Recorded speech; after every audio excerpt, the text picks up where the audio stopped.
মুসা আলাইহিস সালাতু ওয়াস সালাম আচ্ছা আল্লাহর সাথে কথা বলতে তুর পাহাড়ে যাচ্ছে। এমন সময় রাস্তায় শয়তানের সাথে দেখা।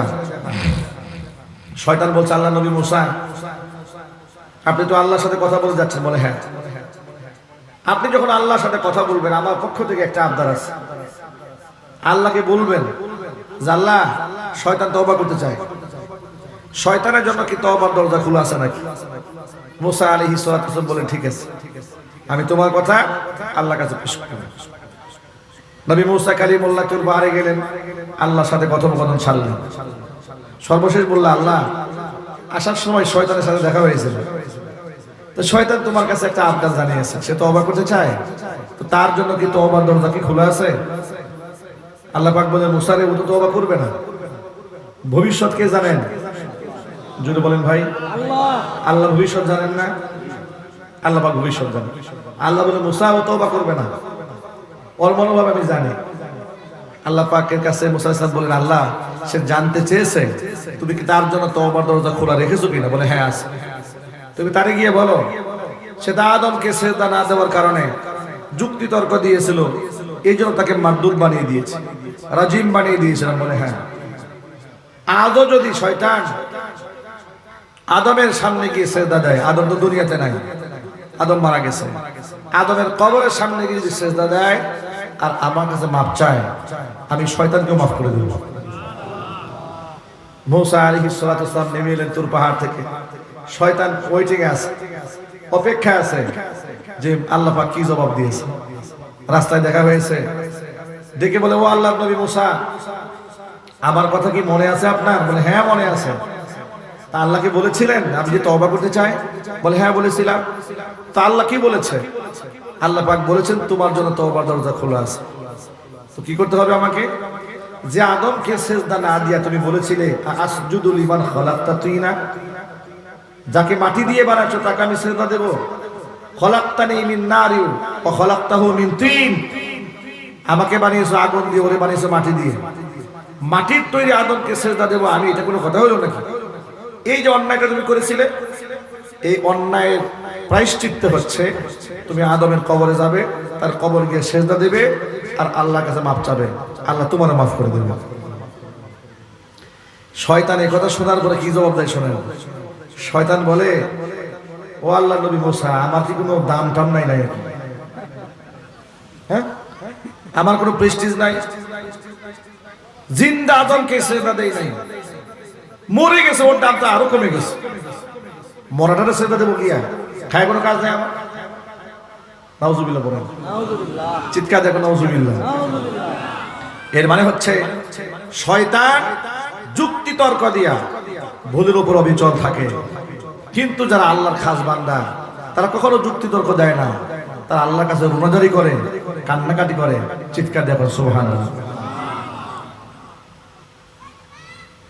আল্লাহর নবী সাল্লাল্লাহু আলাইহি ওয়াসাল্লামের সময়ে এক খেজুরের দোকানদার হুজুর কাছে আসলেন, এসে বলেন, হে আল্লাহর রাসূল, আমার তো ভুল হয়ে গেছে। কি ভুল হয়েছে তোমার? এক সুন্দরী মহিলা আমার দোকানে আসছে, জাআতুহু ইমরাআতুন হাসনা। এই সুন্দর মহিলা দেখার পর আমার মনের মধ্যে শয়তান ধোঁকা দিয়েছে। আমি দোকানদার কাস্টমারকে বলেছি, মহিলাকে, যে খেজুর যা দোকানের সামনে ডিসপ্লে করা আছে, দোকানের ভিতরে যে খেজুর গুলো, এগুলো এর থেকে আরো অনেক ভালো খেজুর, চলো আমার সাথে। এই কথা বলে মহিলাকে ঘরের মধ্যে ঢুকাই নিয়েছে, নিয়ে মহিলার হাত ধরে হাতের মধ্যে চুম্বন করে দিয়েছে। চুম্বন দেওয়ার পরেই তার মনে হয়েছে যে আমি তো পাপ করলাম, আমি বড় অনুতপ্ত। সে খুব মানসিকভাবে ভেঙে পড়েছে, অনেক কষ্ট পেয়েছে। রাসূলের কাছে আসলেন, হুজুর, আমি অন্যায় করেছি, আল্লাহকে আমার মাফ করবে না? আমি তো গুনাহ করে ফেলেছি, কদ হালাকতু ওয়া হালাকতু, নিজে ধ্বংস হয়েছে, আরেকজনকে ধ্বংস করেছি, আল্লাহকে আমাকে মাফ করবে না? এই প্রেক্ষিতে সূরা আলে ইমরানে আল্লাহ পাক আয়াত নাযিল করলেন, ওয়াল্লাযীনা ইযা ফাআলু ফাহিশাতান আও যালামু আনফুসাহুম যাকারুল্লাহ ফাস্তাগফিরু লিযুনুবিহিম ওয়া মান ইয়াগফিরুয যুনুবা ইল্লাল্লাহ ওয়া লাম ইউসিররু আলা মা ফাআলু ওয়া হুম ইয়ালামুন। আল্লাহ পাক বলেন, ওয়াল্লাযীনা ইযা ফাআলু ফাহিশাতান, ইমানদার বান্দা যখন তারা কোনো পাপ করে ফেলে, ব্যভিচার করে ফেলে, আও যালামু আনফুসাহুম, অথবা নিজের উপর কোনো জুলুম করে ফেলে অন্য কোনো কবিরা গুনার কারণে, যাকারুল্লাহ, আমি আল্লাহর কথা যখন স্মরণ হয়ে যায়, ফাস্তাগফারু লিযুনুবিহিম, নিজের গুনার জন্য অনুতপ্ত হয়। ওয়া ইয়াগফিরুদ যুনুবা ইল্লাল্লাহ, আর আমি আল্লাহ ছাড়া তো কেউ গুনাহ ক্ষমা করতে পারে না। এক বাক্যে জবাব দেয়, বলেন পৃথিবীর কোনো মানুষের গুনাহ কোনো পীর সাহেব ক্ষমা করে দিতে পারবেন? যদি বলেন আমার গুনাহ আল্লাহ ছাড়া আর কেউ মাফ করতে পারবেন? পারবে না।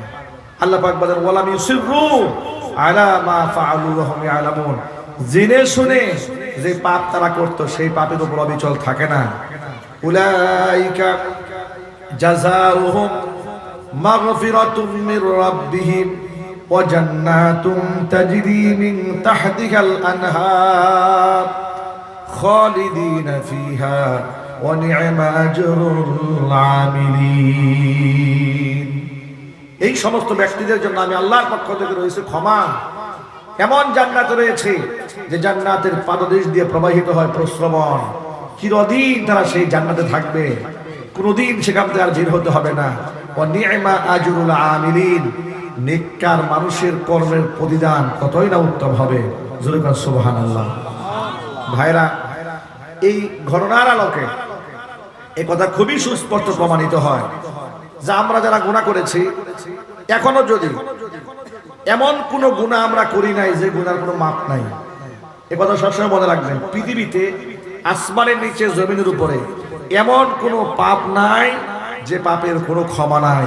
আল্লাহু আকবার। আল্লাহ বান্দাকে সব ধরনের পাপের ক্ষমা করার জন্য অপেক্ষায় থাকেন।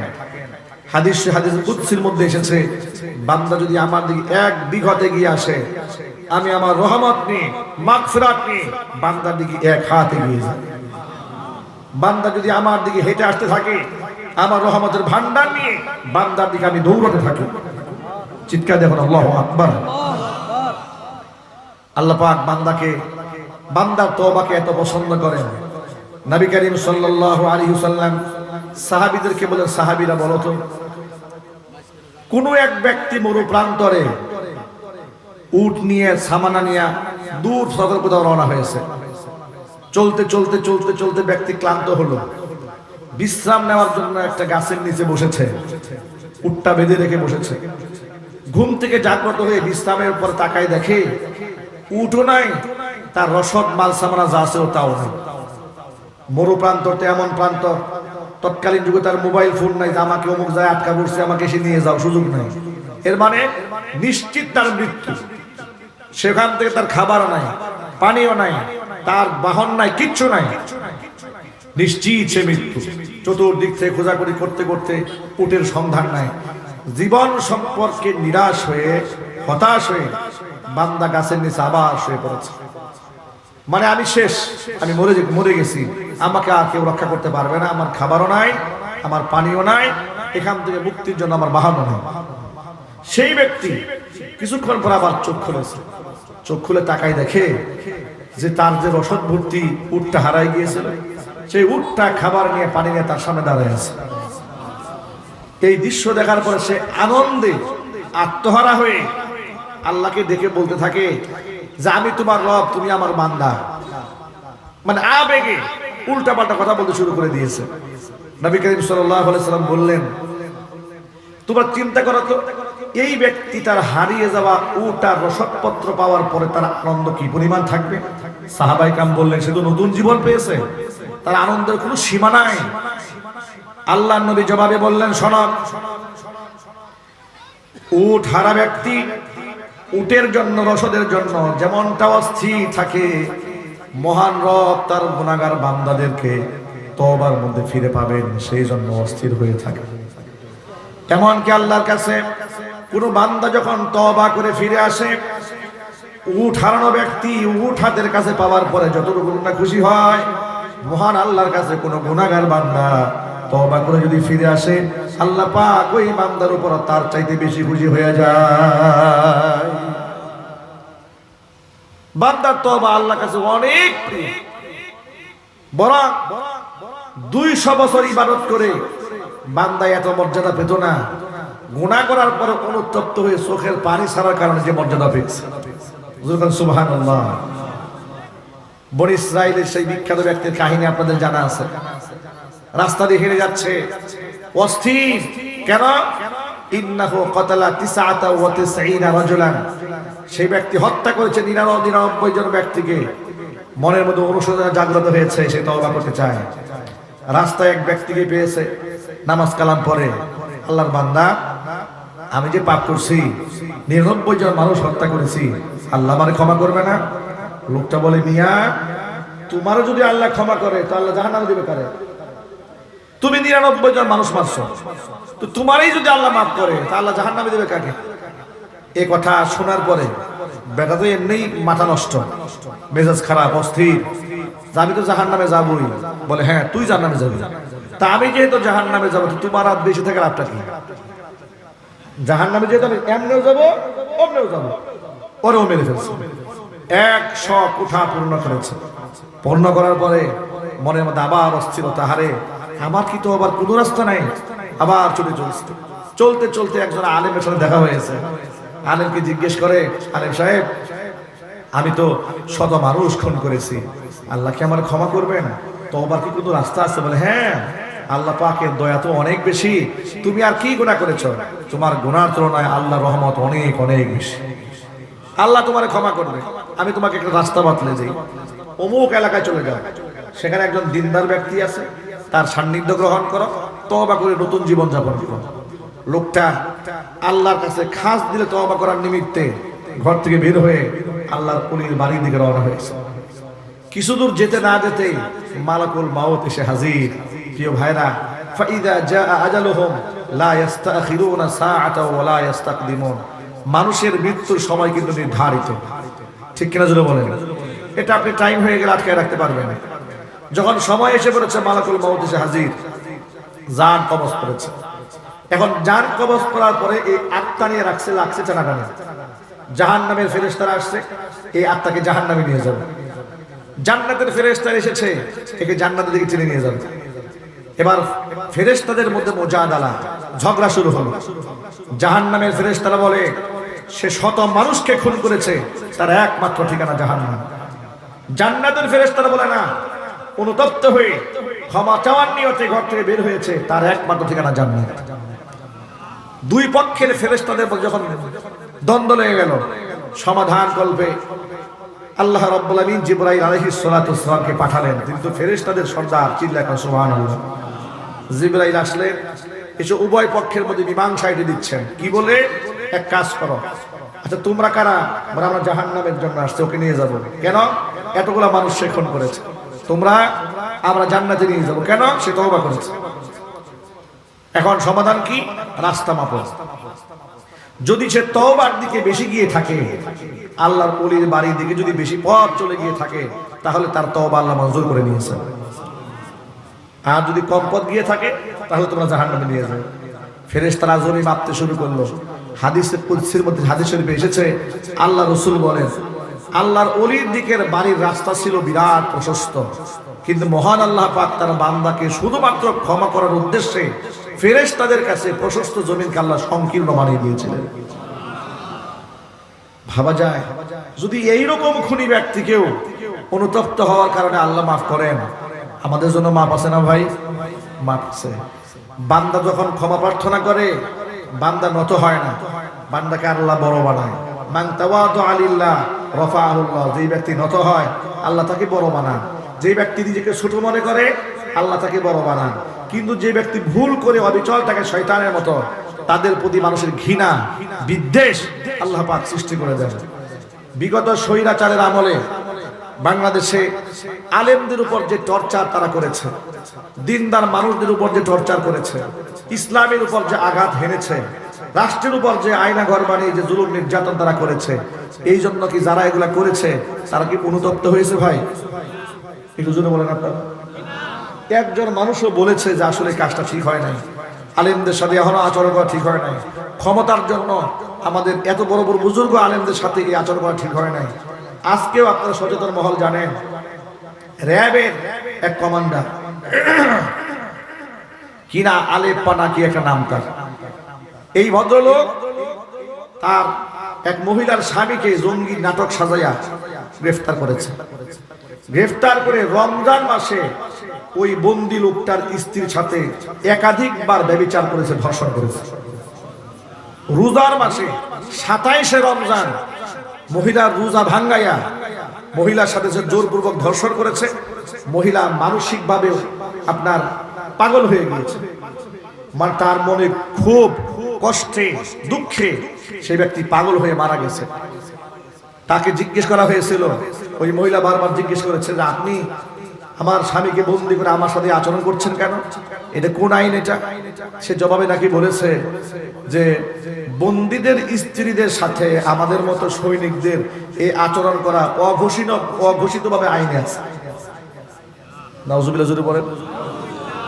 এইরকম কাজ যারা করলো, আমি আপনাদেরকে অত্যন্ত বিনয়ের সাথে বলতে চাচ্ছি, ক্ষমতার বদল কে ক্ষমতায় যাবে কে থাকবে এটা আপনাদের ব্যক্তিগত ব্যাপার, আমি সেটা নিয়ে মন্তব্য করবো না।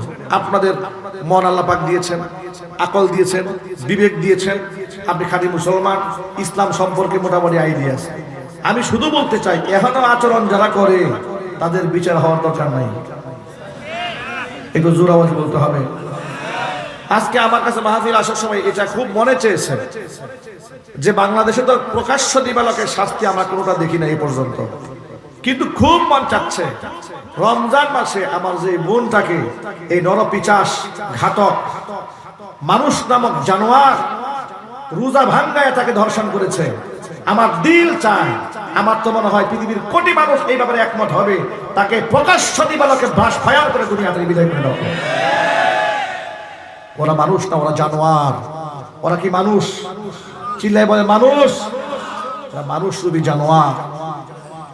অবাক লাগে, জুলাই আগস্টের বিপ্লবে 2 থেকে 2.5 হাজার মানুষ যারা খুন করলো, শাপলা চত্বরে অসংখ্য মানুষদেরকে যারা শেষ করে দিল, 57 জন সেনা অফিসারদেরকে যারা হত্যা করলো, হাজারের উপরে মানুষকে যারা গুম করে অদৃশ্য বানায় দিল, পেট ছিদ্র করে পাথর বেঁধে ব্রিজের উপর থেকে ফেলে দিল, লাশগুলাকে গুম করে ফেললো। তারা মিডিয়ার সামনে বলে আমাদের কি দোষ? দোষ খুঁজে পায় না, শয়তানের মতো। শয়তান যেমন নিজের দোষ খুঁজে পায় না, শয়তানের অনুসারী স্বৈরাচারীরাও দোষ খুঁজে পায় না। কথা ঠিক নেবে ঠিক? ভাইরা আমার, অনুতপ্ত হন আল্লাহর কাছে, তাদের প্রতি আহ্বান থাকবে। ওই দলের সবাই যে খারাপ, সবগুলা জাহান্নামে যাবে সেটা বলছি না, কিন্তু যারা অন্যায় করেছে অনুতপ্ত হওয়ার দরকার আছে না? নাই। বরং ঘোষণা এমন হওয়া উচিত, যারা পাপ করেছে তাদের শাস্তি নিশ্চিত করতে হবে। অন্যায় করার পরে যদি অন্যায়ের বিচার না হয় আর তারা অনুতপ্ত না হয়, কোনো ভালো মানুষ যদি সে আসলেই মুসলমান হয়ে থাকে তাদের পক্ষে সে কথা বলতে পারবে না। কথা ঠিক নেবে ঠিক? আমরা যারা এখানে আছি ভাই, আমাদের জীবনে অনেক পাপ আছে, আছে না ভাই? জুলুম আছে না? আমরা এই জন্য আল্লাহর কাছে লজ্জিত, ঠিক কিনা? এখানে এমন লোক আছে যারা নামাজ পড়েন নাই, আছে না? রোজা রাখেন নাই, নিজের ঘরের বউরে পর্দা করার না, আছে না ভাই? কিন্তু আজকের পর থেকে আমরা কথাগুলো মানবো, বলেন ইনশাআল্লাহ। জুড়ে বলেন ইনশাআল্লাহ।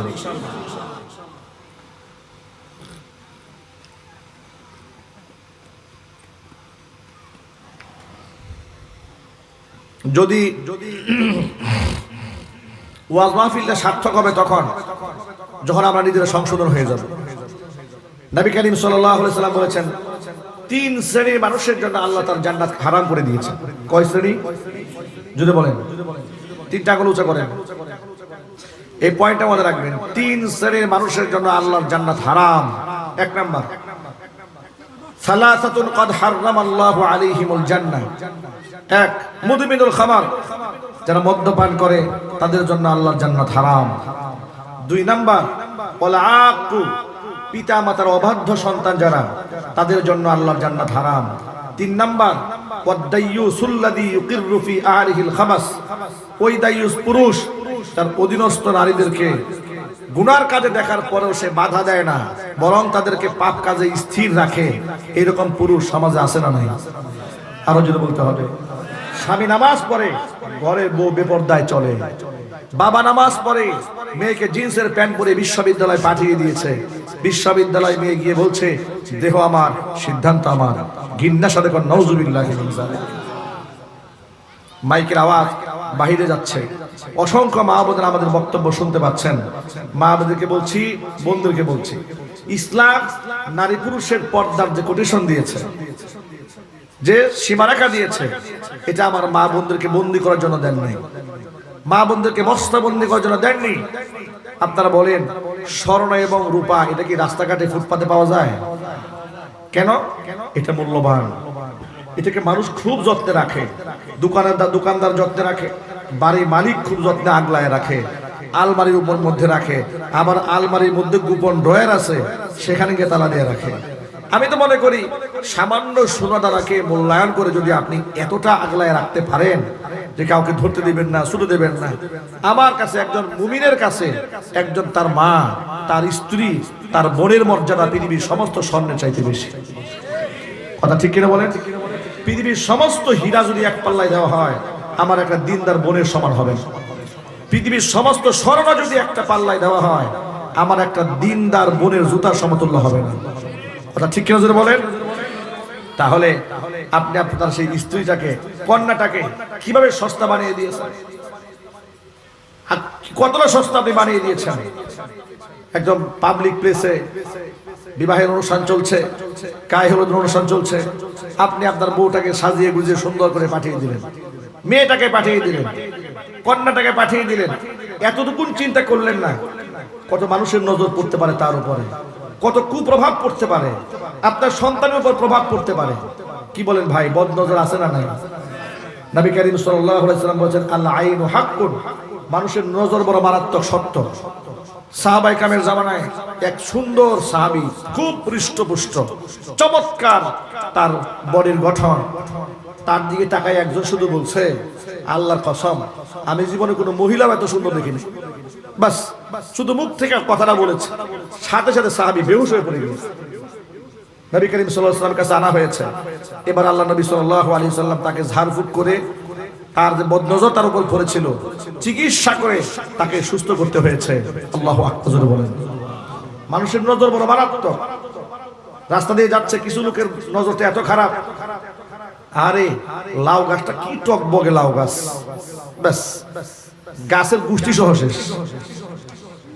কথা বলেন ভাই, এই বদনজর আছে না নাই? ছোট্ট বাচ্চা দেখবেন, বাচ্চাদের কপালের মধ্যে মায়েরা টিপ লাগায় রাখে। কেন? জিজ্ঞেস করেন কেন দিয়েছেন? বলে বদনজর থেকে বাঁচার জন্য। কেন? লোকরা যেন প্রথমে তাকায় টিপের দিকে, তাকায় বাবুর চেহারার দিকে যেন না তাকায়। আবার দেখবেন বড় বড় আপনার ক্ষেতের মধ্যে কৃষকেরা জুতা ঝুলাই রাখে। ঠিক কিনা বলে? আমি বড় এক ট্রাকের পিছনে দেখছি যে স্যান্ডেল ঝুলাইছে 3টা। আমি অবাক হয়ে গেলাম, এত সুন্দর ট্রাক, ট্রাকের পিছনে স্যান্ডেল কেন? ড্রাইভার জিজ্ঞেস করলাম, ভাই স্যান্ডেল কেন? হুজুর বুঝবেন না, মালিক এত শখ করে গাড়ি কিনেছে, হঠাৎ করে যেন গাড়ির দিকে নজরটা না দিয়ে জুতার দিকে নজর দেয়। নজর বড় মারাত্মক। সামান্য ক্ষেত খামার রক্ষা করার জন্য আপনি খুব নিজেকে সেভ রাখছেন, সচেতন ছিলেন, আপনার সুন্দরী বউটাকে, মেয়েটাকে হাজার মানুষের সামনে যে আপনি ছাড়লেন, চিন্তা করলেন না মানুষ কোন নজর দিতে পারে, মানুষ বদ নজর দিতে পারে, আপনার স্ত্রীর চরিত্রকে নষ্ট করে দিতে পারে, আপনার স্ত্রী গর্ভে বাচ্চা বন্ধ নষ্ট হয়ে যেতে পারে। কথা ঠিক কিনা জোরে বলেন? কি চোখের নজরের পাওয়ার আছে না নাই? জোরে বলেন। আচ্ছা, কচ্ছপ নাম শুনেছেন? কচ্ছপ চেনেন? এই এলাকায় কি বলে? কাসিম। আচ্ছা, কাসিম, কাচ্চা, কচ্ছপ। আপনারা যারা জ্ঞানী মানুষ তারা আপনারা জানেন, সে কিন্তু ডিম পারে। কচ্ছপ ডিম দেয়। কচ্ছপ ডিম দেওয়ার পরে বাচ্চা ফুটানোর প্রক্রিয়া কি জানেন? পদ্ধতি বড় মারাত্মক, এটা অনেকেই জানেন না। কচ্ছপ ডিম পাড়ার পরে মুরগি যেমন উপরে বসে তাপ দিয়ে আর ডিম ফুটায়, কচ্ছপ এরকম ডিম ফুটায় না। কচ্ছপ ডিম পাড়ার পরে কচ্ছপের সামনে ডিমটা থাকে, কচ্ছপ শুধু ওই ডিমের দিকে তাকায় থাকে। চোখের দৃষ্টি, এটা আল্লাহর সৃষ্টির এক বিরাট নিদর্শন। কচ্ছপ 40 দিন পর্যন্ত তার ডিমের দিকে শুধু তাকায় থাকে, তার চোখের পাওয়ারে ডিম ফুটে বাচ্চা বের হয়ে যায়। আল্লাহু আকবার বলেন। এর থেকে জলজন্ত আপনাদের সামনে দৃষ্টান্ত আমি আর কি দিয়ে বোঝাবো?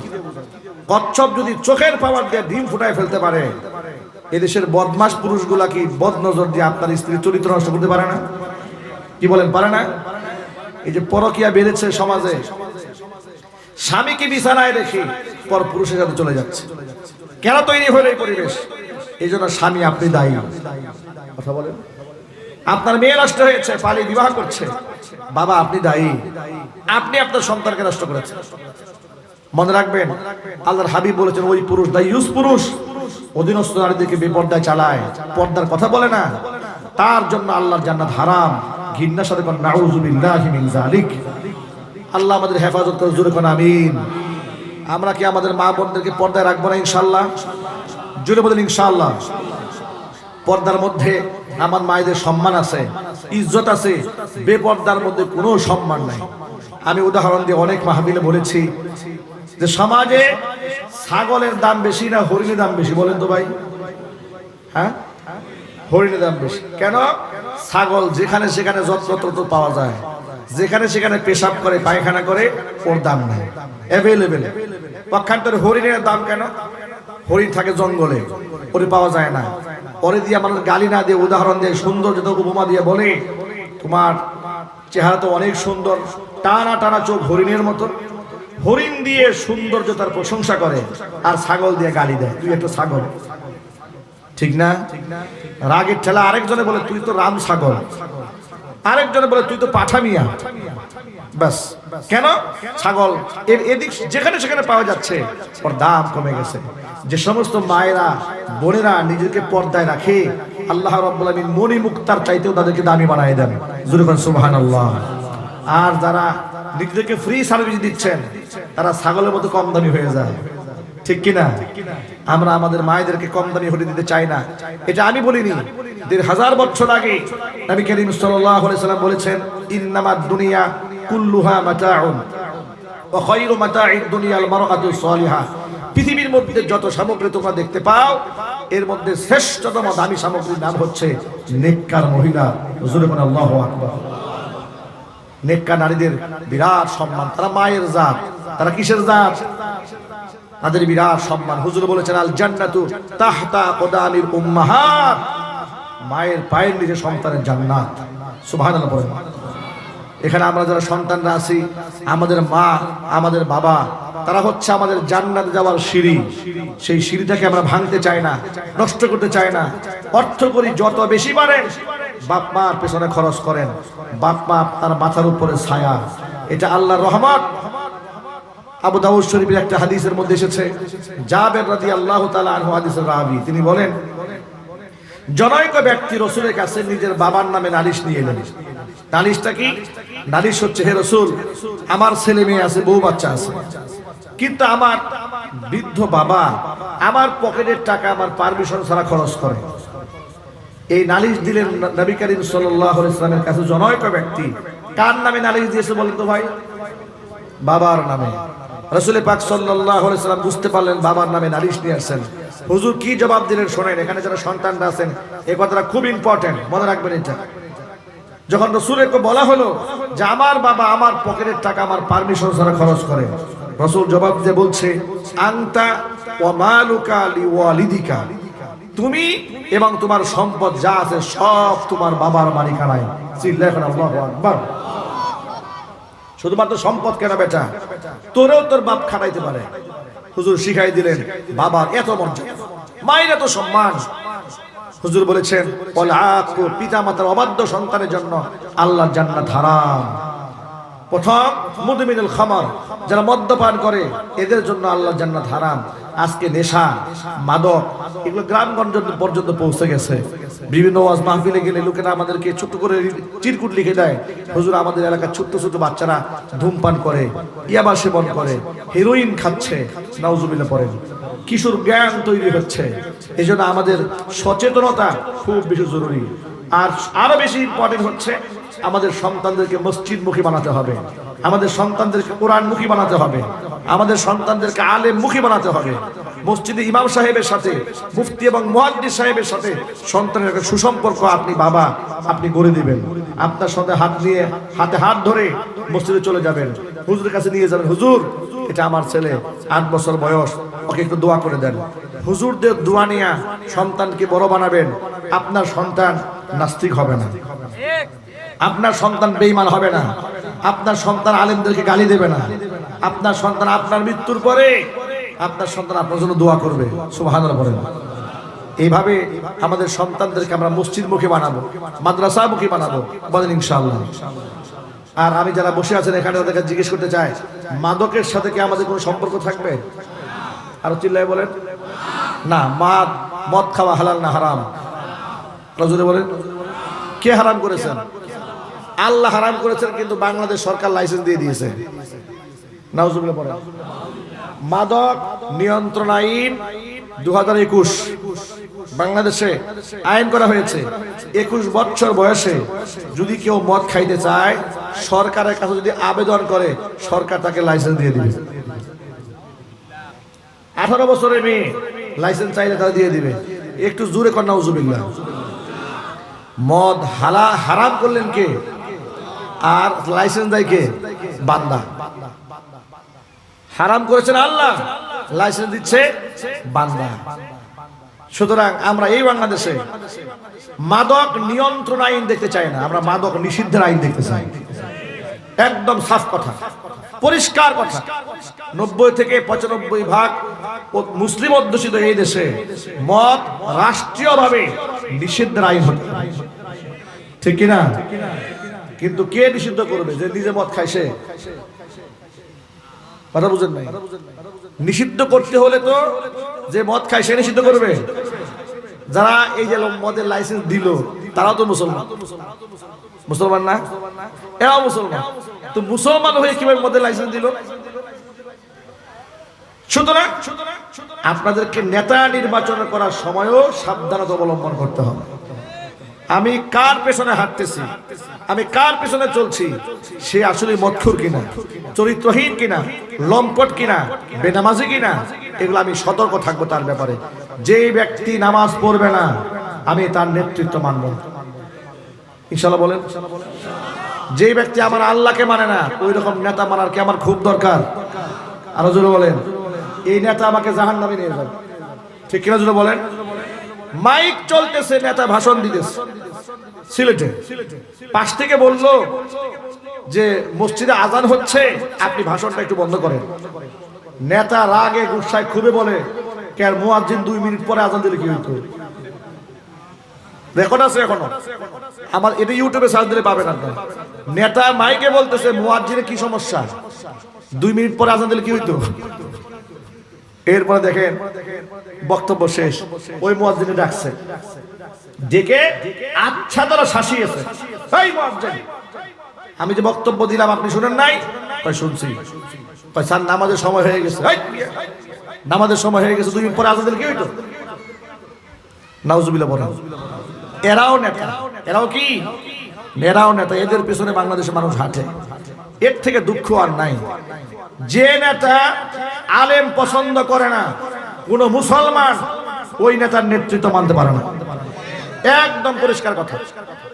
যে নেতা আল্লাহকে মানে না, সেই নেতাকে আমি মানি না। যেই নেতা আল্লাহর কোরআন মানে না, তাকে আমি বিশ্বাস করি না, তার নেতৃত্ব আমি হাঁটতেও পারবো না। আমি ইমানদার নেতৃত্ব চাই। আপনারা চান না ইনশাল্লাহ? কারা কারা চান? হাত দেখতে। ইমানদার নেতৃত্ব কারা কারা চান? আল্লাহ যারা হাত তুলেছে তাদের সকলকে তোমার দিন কায়েমে সহযোগী হওয়ার তৌফিক দান করো। কিয়ামতের দিনে ওসিলা আল্লাহ তুমি আমাদেরকে মাফ করে দাও। জোরে কোন আমিন। হাত নামান। সুতরাং আগামী নেতৃত্বে কারা আসবেন, সেই ক্ষেত্রে আপনাদেরকে এখন থেকে খুব সতর্কতার সাথে পদক্ষেপ নিতে হবে। যে আমরা সৎ নেতৃত্ব চাই, ইমানদার নেতৃত্ব চাই। আজকে আমাদের অন্তর্বর্তীকালীন সরকারের প্রধান ডক্টর মোহাম্মদ ইউনূস, আল্লাহ তাআলা যোগ্য নেতৃত্বের সাথে তাকে রাষ্ট্র পরিচালনার তৌফিক দান করেন। তিনি কি জোর করে নেতা হয়েছেন বাংলাদেশে? জোরে বলেন। তার কি ইজ্জত সম্মান কম আছে? আন্তর্জাতিক পর্যায়ে বড় সেলিব্রিটি মানুষ তিনি। তো যাই হোক, তো তাকে লোকেরা বানিয়েছে, দেশের লোকেরা বানিয়েছে। তার বিচক্ষণতা, তার থিম, তার মিশন, তার ভীষণ, তার বক্তব্য শুনে আমি অবাক হয়ে যাই। 84 বছরের একটা বুড়া মানুষ এত সুন্দর সুন্দর কথা বলে গিয়ে। উনি আজকে একটা কথা বললেন, আমি শুনলাম ফেসবুক আসার সময় শুনতেছিলাম। উনি বললেন যে ভৌগোলিকভাবে আমরা এমন একটা দেশে বসবাস করি, আল্লাহ তাআলা আমাদের দেশটাকে এমন একটা জায়গায় সেট করে দিয়েছেন।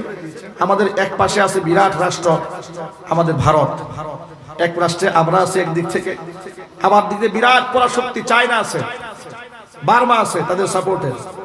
এই যে বড় বড় রাষ্ট্রগুলো আছে, তিনি বললেন যে এত বড় রাষ্ট্র তারা দুর্বার গতিতে এগিয়ে যাবে, চায়নাও এগিয়ে যাবে, কিন্তু ভৌগোলিকভাবে আমরা এমন এক ইম্পর্টেন্ট জায়গার মধ্যে আছি, আমাদেরকে বাদ দিয়ে তারা উন্নতি করতে পারবে না। এমন একটা জায়গার মধ্যে আছে, তাদের উন্নতি করতে হলে আমাদের সাথে নিয়ে উন্নতি করতে হবে। কথা ঠিক কিনা বলেন? সেভেন সিস্টার্সের সাথে যদি ভারতের সঠিক যোগাযোগ মেনটেন করতে হয়, ভারত যদি তার ফুয়েল, তার অয়েল, তার কস্টিং জ্বালানি খরচ কমাইতে চায়, বাংলাদেশের মাটি ব্যবহার করা ছাড়া বিকল্প রাস্তা আছে? চিল্লাই বলে রাস্তা নাই। এমন একটা ইম্পর্টেন্ট জায়গার মধ্যে আমরা আছি। তবে তিনি বললেন আমরা জানি না যে এত সুন্দর পয়েন্টে থাকার পরেও এই রাষ্ট্র পিছিয়ে থাকলো কেন, দেখে আমাদের কপালের খারাপ নাকি আমাদের সৎ নেতৃত্বের কারণে হয় নাই, এটা কি জন্য হয় নাই।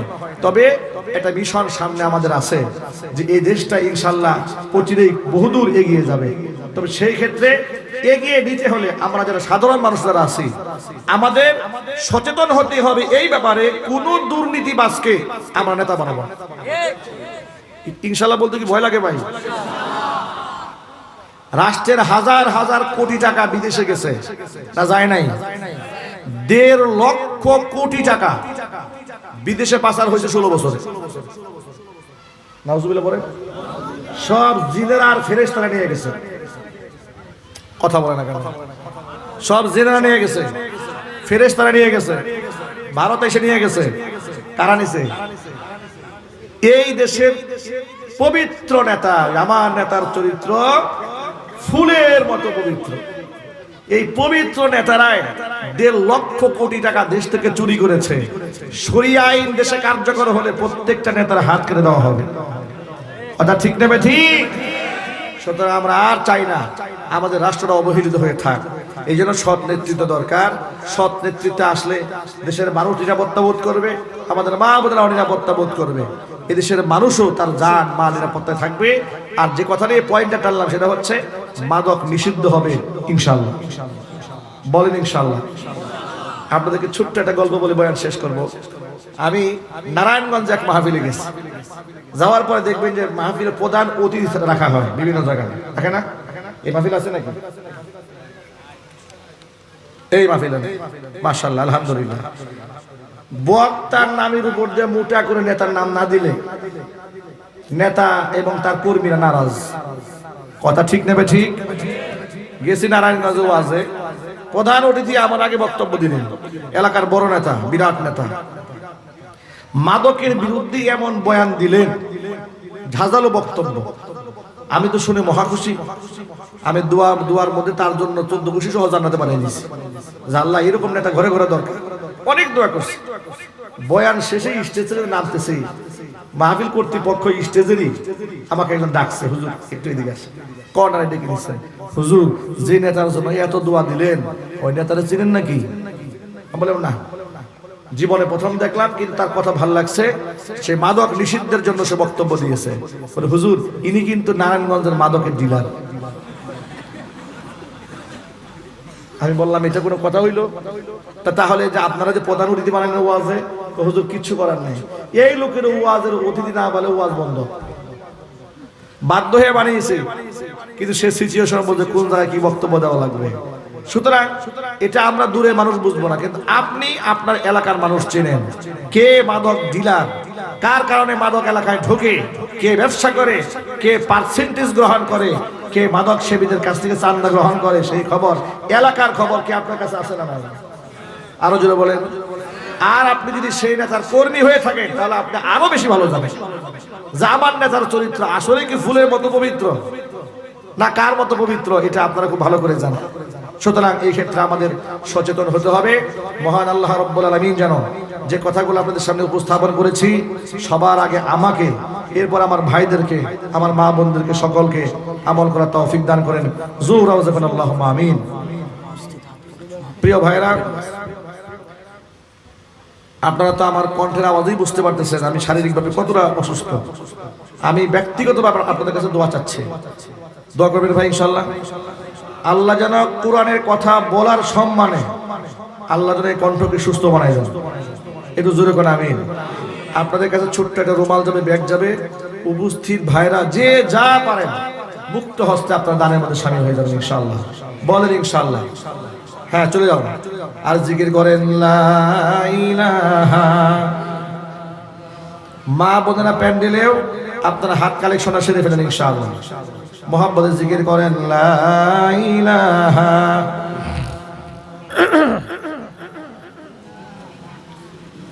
ভাই উঠবেন না, দোয়া হয়ে যাবে, এখনই দোয়া হয়ে যাবে ইনশাআল্লাহ, এখনই দোয়া হয়ে যাবে।